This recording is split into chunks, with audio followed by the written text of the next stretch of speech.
Hello everyone, welcome back to my YouTube channel #study. और आप सभी को पता है यहाँ पर आपको बीएड साइंस के lesson plan with all miniatures and unit plan provide करवाए जाते हैं। तो वीडियो में एंड तक बने रहें। अगर वीडियोस अच्छे लगे तो प्लीज़ चैनल को सब्सक्राइब कीजिएगा, अपने फ्रेंड्स के साथ में शेयर कीजिएगा। तो गाइस, आज से हम एक नई यूनिट के लेसन प्लान बनाना स्टार्ट करने वाले हैं और हमारी जो यूनिट होगी उसका नेम होगा जीवन की मौलिक इकाई यानी कि कोशिका। सारा जो इसमें लेसन प्लान होंगे वो होंगे आपके सेल से रिलेटेड। तो आपका यहाँ पर जो फर्स्ट वाला लेसन है जिसका नाम है कोशिका सामान्य परिचय यानी कि इसका जनरल इंट्रोडक्शन, इसी पे हम बनाने वाले हैं लेसन प्लान। तो देखिए कि पाठ का महत्व क्या होता है।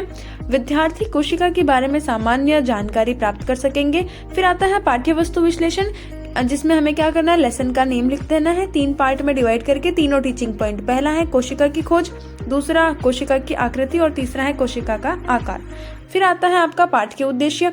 पाठ के उद्देश्य में आपको ऐसे टेबल बना लेनी है और फिर आपको क्या लिखना है, यहाँ पर विशिष्ट उद्देश्य जो होता है, पहला आता है ज्ञानात्मक और इन सभी के बनते हैं हमारे 2-2 सेंटेंस। पहला है कि विद्यार्थी कोशिका के बारे में प्रत्यास्मरण कर सकेंगे और विद्यार्थी कोशिका से संबंधित विभिन्न तथ्यों का प्रत्याभिज्ञान कर सकेंगे। सेकंड आता है आपका अवबोध, कि विद्यार्थी कोशिका की खोज से संबंधित तथ्य को समझ सकेंगे और विद्यार्थी कोशिकाओं की आकृति व आकार में परस्पर तुलना कर सकेंगे। फिर आता है आपका ज्ञानोपयोग, कि विद्यार्थी अपने दैनिक जीवन में कोशिकाओं से संबंधित ज्ञान का उपयोग कर सकेंगे एवं विद्यार्थी उच्च कक्षाओं में अध्ययन के लिए संबंधित ज्ञान व तथ्यों की सहायता ले सकेंगे। कौशल की बात करते हैं तो यहाँ पर आएगा कि विद्यार्थी कोशिका के परिचय से संबंधित चार्ट बना सकेंगे और विद्यार्थी कोशिका का मॉडल या प्रतिरूप भी बना सकेंगे। फिर आता है आपका शिक्षण अधिगम सामग्री। उसमें आपको क्या करना है, सामान्य शिक्षण सामग्री लिखनी है, चौक, डस्टर, रोलर बोर्ड और पॉइंटर। और फिर विशिष्ट शिक्षण सामग्री में हमें क्या करना है, हमारे जो तीनों मिनिएचर्स होंगे उनका आपको नेम लिखना है। तो हमारे जो तीनों मिनिएचर्स होंगे वो आपको थोड़ी देर में पता चल जाएंगे। अब बात करते हैं विधि और प्रविधि की। वो है आपकी प्रदर्शन विधि, व्याख्यान विधि और प्रश्नोत्तर विधि, 3 होती है। फिर आता है पूर्वानुभव, कि विद्यार्थी कोशिका के बारे में सामान्य जानकारी रखते होंगे। प्रक्रिया में आपकी 2 टेबल बनती है। पहली बनती है आपकी प्रस्तावना की, जिसे हम सोल ऑफ द लेसन भी कहते हैं। आपको टेबल बनानी है। 5 आपके इंट्रोडक्टरी वाले क्वेश्चन होते हैं। पहला क्वेश्चन है आपका कि हमारा शरीर किन से मिलकर बना हुआ होता है, तंत्रों से। तंत्र किससे मिलकर बनते हैं, अंगों से। अंग किससे मिलकर बनते हैं, उत्तकों से। उत्तक किससे मिलकर बनता है, कोशिकाओं से। और कोशिका से आप क्या समझते हैं, यह हो जाता है आपका आंशिक उत्तर। उद्देश्य कथन की बात करते हैं कि विद्यार्थियों, आज हम कोशिका के सामान्य परिचय के बारे में अध्ययन करेंगे। फिर आता है आपका सेकंड टीचिंग, जो आपकी टेबल होती है वो आती है प्रक्रियात्मक व्यूह रचना। आप ऐसी सिंपली टेबल बना लीजिए, आपको पूरी स्क्रीन दिख रही है। फिर आता है आपका अधिगम बिंदु। सबसे पहला तो हमें नाम डाल देना है कोशिका की खोज। फिर आता है विकासात्मक प्रश्न, कि जिन्हें हम साधारण आंखों से नहीं देख सकते और उन्हें हम किन की सहायता से देख सकते हैं। तो सूक्ष्मदर्शी से रॉबर्ट हुक ने किसकी खोज करी थी, कोशिका की। कोशिका की खोज किस प्रकार हुई, यह हो जाता है आपका आंशिक उत्तर। और फिर आप कहेंगे छात्राध्यापिका कथन। देखिए, छात्राध्यापिका कथन आप जितना बड़ा लिखते हैं आपके चांसेस होते हैं कि क्वेश्चन भी आप उतने ईजी और आराम से बना सकते हैं। तो रॉबर्ट हुक ने सन 1665 में कॉर्क की स्लाइस का सामान्य आवर्धक यंत्र की सहायता से अध्ययन किया। और कॉर्क और पैड की एक छाल का भाग होता है कॉर्क, जिसमें उन्होंने क्या किया, कॉर्क की पतली स्लाइस लेकर के सूक्ष्मदर्शी की सहायता से अध्ययन किया। और रॉबर्ट हुक ने कॉर्क की स्लाइस में अनेक कोष्ठयुक्त एवं विभाजित बक्से देखे और उन्होंने यह जो है वो मधुमक्खी के छत्ते समान उनको दिखाई दिए।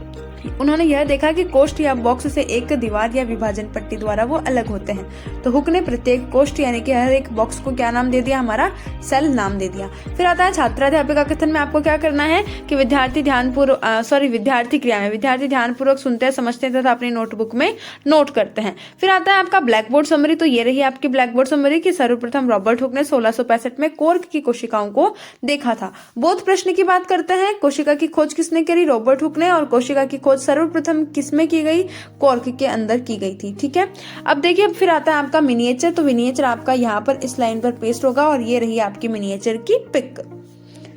फिर आता है आपका सेकंड टीचिंग पॉइंट, जिसका नाम है हमारा कोशिका की आकृति और विकासात्मक प्रश्न की स्वस्थ मस्तिष्क में मस्तिष्क जो है वो किस में निवास करता है, स्वस्थ शरीर में। और शरीर की सूक्ष्मतम इकाई का नाम बताइए, कोशिका।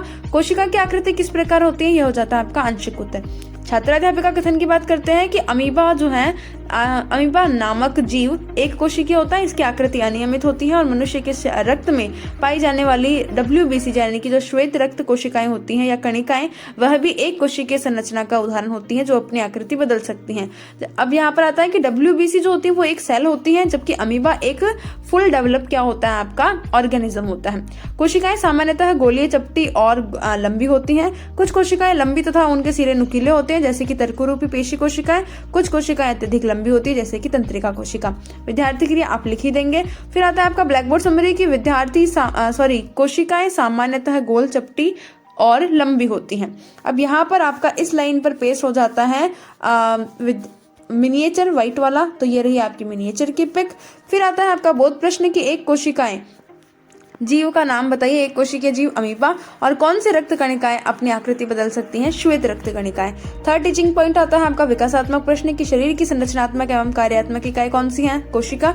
कोशिका की आकृति सामान्यतः कैसी होती है? गोलीय, चपटी होती है। और गोल व चपटी कोशिकाओं का आकार कैसा होता है या कितना होता है? यह हो जाता है आंशिक उत्तर। फिर आता है छात्राध्यापिका कथन कि सजीवों में कोशिका का साइज 1 मीटर का 1,00,000वें भाग यानी कि माइक्रोमीटर या फिर माइक्रोन के बराबर होता है। अधिकतर कोशिकाएं अति सूक्ष्मदर्शी जिन्हें हम नग्न आंखों से भी देख सकते हैं। और सबसे छोटी कोशिका का साइज 0.1 to 0.5 माइक्रोमीटर होता है जो कि जीवाणु कोशिका होती है। और सबसे बड़ी सेल जो होती है वो शुतुरमुर्ग यानी कि ऑस्ट्रिक का एग होता है जिसका साइज होता है 170 into 130 माइक्रोमीटर। फिर आता है आपका बोध प्रश्न कि सबसे छोटी कोशिका का नाम बताइए। जीवाणु कोशिका। जीवाणु कोशिका का आकार कितना होता है वो आप आंसर कर देना। फिर आता है ब्लैक बोर्ड समरी, ये रही, और व्हाइट मिनिएचर आपका यहाँ पर पेस्ट हो जाता है। पुनरावृत्ति प्रश्न की बात कर लेते हैं कि कोशिका की खोज किसने करी? कॉर्क क्या होता है? अनियमित आकृति वाली कोशिका कौन सी होती है? सर्वाधिक लंबी कोशिका कौन सी होती है? और सबसे बड़ी कोशिका का नाम बताइए।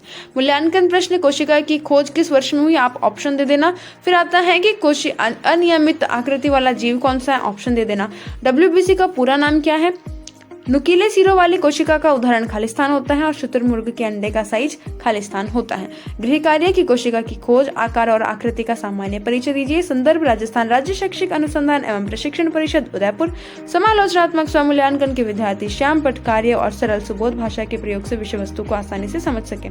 अगर वीडियो अच्छा लगा हो तो प्लीज चैनल को लाइक, शेयर, सब्सक्राइब, कॉमेंट जरूर कीजिएगा। Thank you so much for watching #study channel. Thank you.